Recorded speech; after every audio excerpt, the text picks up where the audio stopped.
Tom Cowley with Caddy Corporation. I'm going to go through the control panel for our UV hood system. So this right here is going to be a passive device that gives you all the monitoring capabilities. Filter missing, there's a filter missing, we're going to shut the UV bulb off. This is going to let you know that the UV bulbs, all 6 of them are active and not one is having a failure.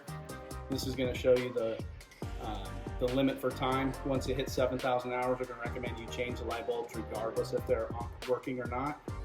This right here is an auto remote start system. That's indicating that a remote system is going to activate the system, being the demand control for this setting. Once we replace the bulbs, after they've reached our 7,000 hours, you're going to hit this reset button and hold it. It's going to ask you to enter a password. That password is Caddy. That's only for service and maintenance, so they can reset those timers and make sure that the UV system is operating efficiently.